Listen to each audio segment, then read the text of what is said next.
അപ്പോൾ ഇന്ന് നമ്മുടെ അടുക്കളത്തോട്ടമായിട്ട് ബന്ധപ്പെട്ട ഒന്ന് രണ്ട് കാര്യങ്ങളൊക്കെ പറയാമെന്ന് വിചാരിച്ചു. നമുക്കിവിടെ അത്യാവശ്യം പയറും കോവയ്ക്കാണ് ഞാൻ അത്യാവശ്യം ഒരു പന്തലൊക്കെ ഇട്ട് കൃഷി ചെയ്തേക്കുന്നത്. അത്യാവശ്യം വിളവൊക്കെ കിട്ടുന്നുണ്ട്, കുഴപ്പമില്ലാത്ത രീതിയിൽ എല്ലാം പൂവുകയും കഴിക്കുകയൊക്കെ ചെയ്യുന്നുണ്ട്.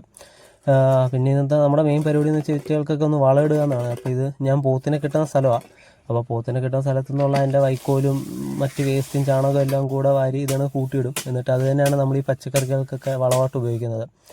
മറ്റ് രാസവളങ്ങളൊന്നും ഉപയോഗിക്കുന്നില്ല. അപ്പോൾ ഇത് ഞാൻ ഇതിനു മുമ്പ് ഒരു പരീക്ഷണാടിസ്ഥാനത്തിൽ വെച്ച തക്കാളിയും വഴുതനയും മുളകും ഒക്കെയാണ്. അപ്പോൾ അതിൽ നിന്ന് വളം ഇട്ട് കഴിഞ്ഞു. പിന്നെ നമ്മുടെ ഈ പയറിൻ്റെ കോവയ്ക്കൊക്കെ പടർത്തിയേക്കുന്ന സ്ഥലമാണ്. അപ്പോൾ അതിൻ്റെ മൂടൊക്കെ ഒന്ന് ക്ലിയർ ചെയ്യാനുണ്ട്. മൊത്തവും ശ്രദ്ധിക്കാൻ പറ്റാഞ്ഞുകൊണ്ട് കാട് കയറി പോച്ച കയറിപ്പോയി. അപ്പോൾ ഇന്ന് എന്തായാലും ആ പോച്ചയെല്ലാം പിഴുത് മാറ്റി ആ ഏരിയ മൊത്തത്തിൽ ഒന്ന് ക്ലീൻ ചെയ്ത് അതിനൊക്കെ ഇച്ചിരി വളം ഇടാമെന്ന് വിചാരിച്ചു. ഇത് നമ്മുടെ ഒരു പയറിൻ്റെ മൂടാണ്. ഇത് കണക്കൊരു 6 മൂടുണ്ട്.